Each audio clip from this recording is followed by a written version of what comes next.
Olá, essa é a quarta parte da aula 1 sobre cinemática e nessa videoaula nós vamos estudar o exemplo do movimento circular.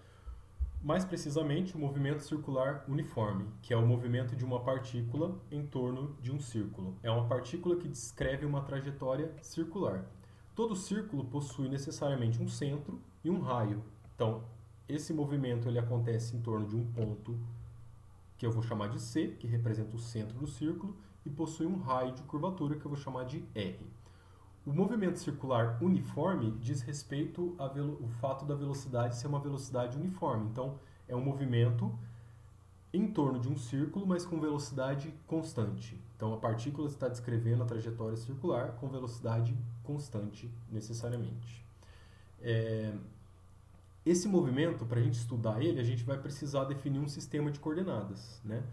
E esse sistema de coordenadas, a gente pode definir ele ao longo da trajetória que representa a borda, a parte externa do círculo, né? Então, quando a gente faz um deslocamento, quando uma partícula efetua um deslocamento ao longo do círculo, o que ela vai estar fazendo, na verdade, é descrevendo um arco, que a gente vai chamar de S. Esse arco é o comprimento que a partícula caminhou para sair de um ponto e chegar até outro. Para descrever um arco, ela necessariamente vai acabar descrevendo também um ângulo θ, né? O fato do movimento ser circular carrega junto com ele essa característica, essa propriedade geométrica do círculo. Então, descrever um arco ao longo do círculo significa também descrever um ângulo θ a partir do centro do círculo. E esse ângulo de abertura está relacionado com o arco de uma maneira bem específica que a gente vai ver já já.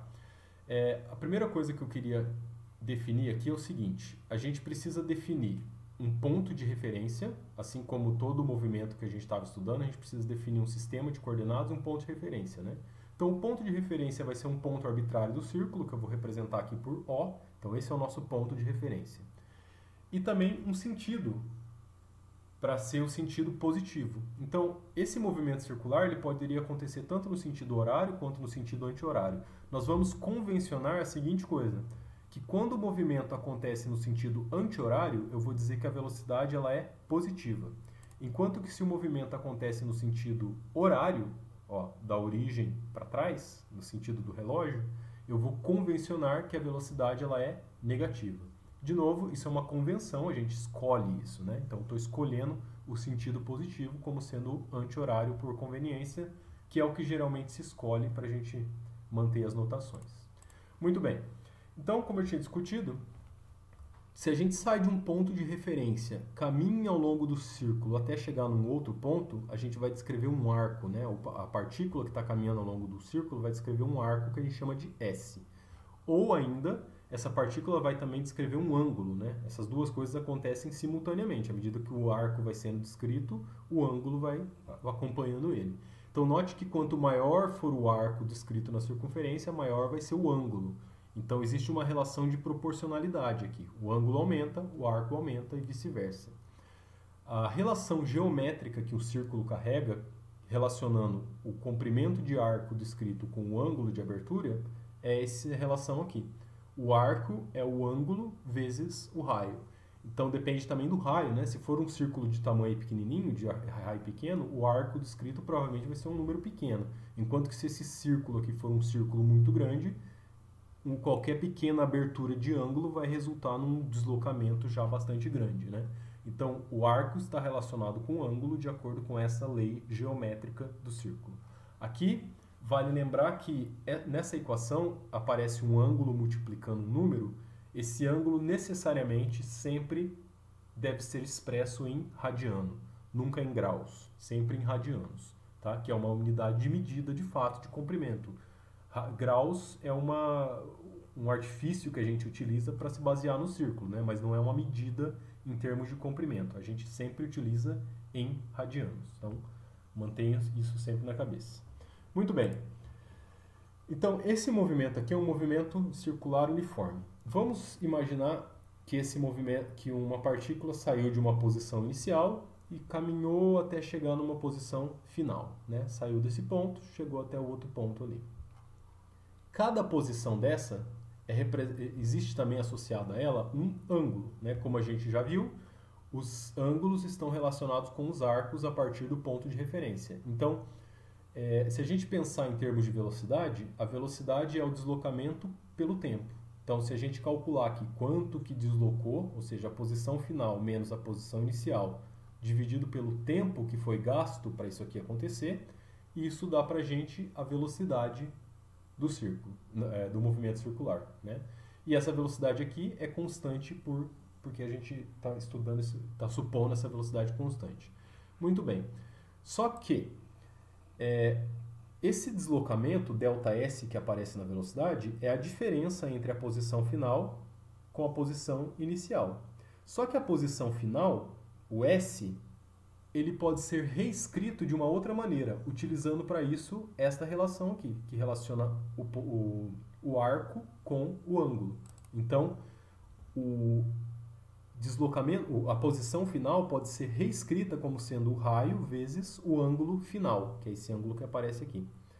Menos a mesma coisa para a posição inicial, né? A posição inicial pode ser reescrita como sendo o raio da trajetória vezes o ângulo θi, que representa a posição inicial.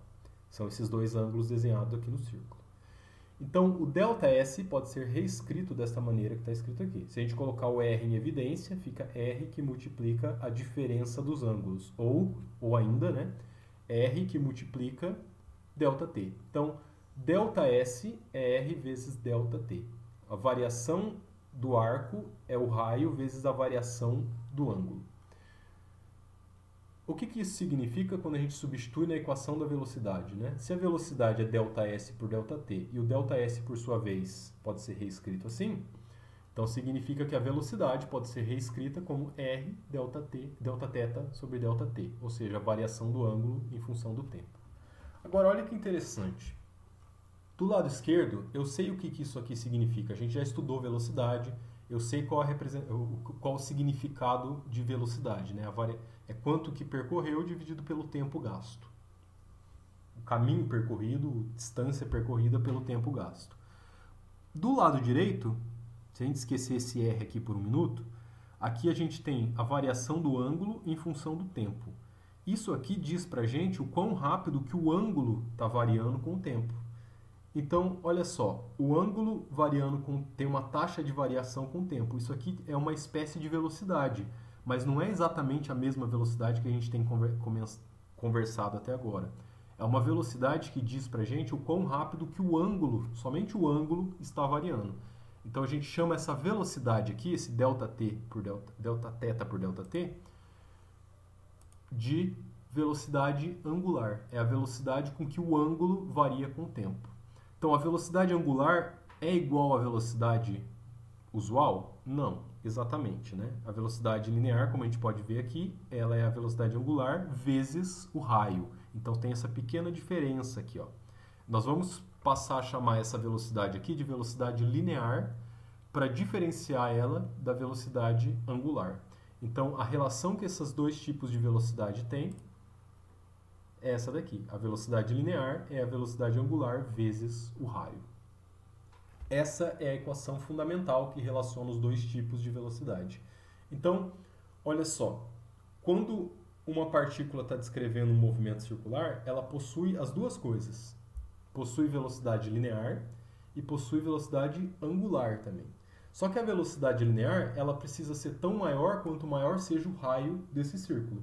Pensa no seguinte exemplo, se a gente está descrevendo uma trajetória circular de raio pequeno, o comprimento total da circunferência vai ser pequeno. Portanto, a velocidade que a gente precisa ter para dar uma volta completa no círculo é uma velocidade razoavelmente pequena, né?